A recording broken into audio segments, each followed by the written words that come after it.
It's tax season, and at LifeLock, we know you're tired of numbers. But here's a big one you need to hear. Billions. That's the amount of money in refunds the IRS has flagged for possible identity fraud. Now here's another big number. 100 million. That's how many data points LifeLock monitors every second.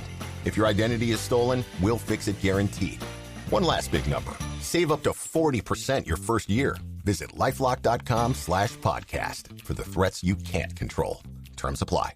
Excuse me! Taxi! Come on, what are you doing? This is the 77 WABC minicast. Some big news came out today about this Michigan attack, remember, at the synagogue. Let's go to the little breaking news.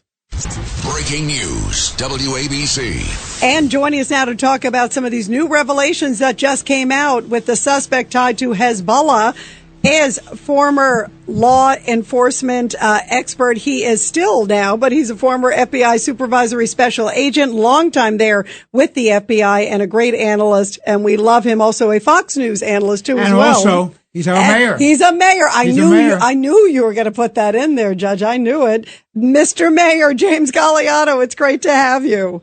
Good to join you guys. How is everybody today? And especially, how is my favorite judge? Yeah, because you brought up the mayor. Believe me, I was at the inner circle the other night, a feet away from Mondami, and he's my least favorite mayor. And this is your favorite one right here. This is my favorite mayor. So favorite mayor, what did you make of all the stuff that came out? There were some big details that just came out. And it's really chilling to hear the planning that this guy did on the synagogue.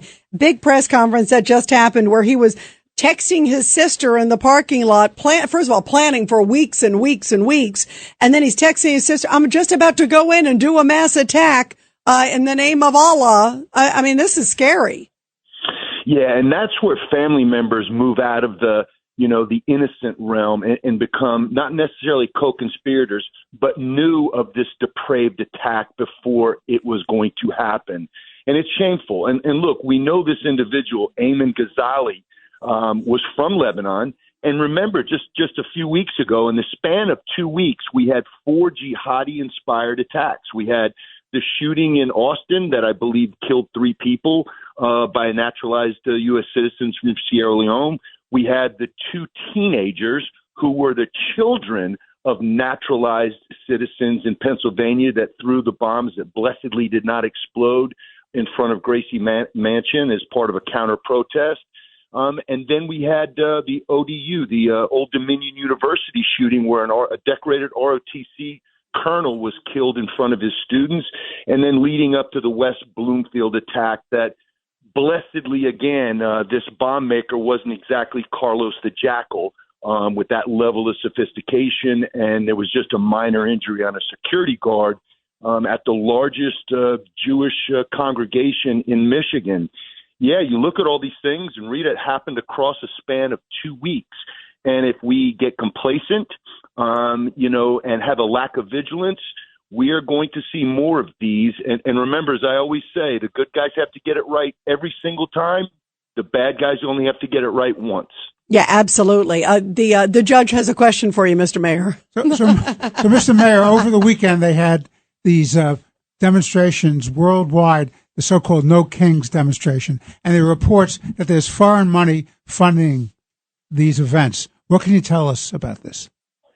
Yeah, so this has been going on now for a while. We obviously know that George Soros is a big funder, and there's a number of groups, and I think it is totally ironic, Judge, that you would have people marching under the mantra of no kings, and yet at the same time holding up pictures of the recently deceased mullah, the Ayatollah in Iran, from the regime, as well as pictures of the Venezuelan dictator who's now in U.S. custody.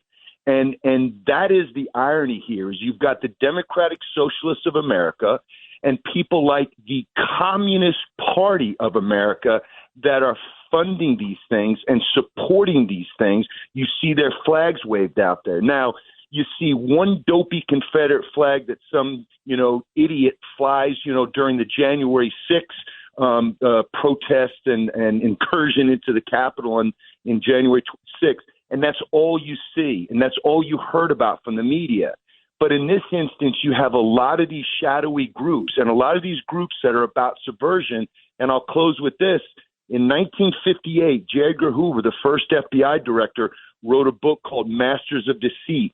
And it was about the Soviet Union and about how communism, he was concerned, and many were concerned, might proliferate in the United States. Yep. This was in the 50s. Wow. And here we are now with people proudly flying communist flags, and this is normal. It was chilling, and we saw it in Times Square over the weekend and elsewhere. Well, James Gagliano, Mr. Mayor, it's great to have you here. We love having you, James. Thank you. Thank you very much. Thanks for having me, guys. Good to talk to you.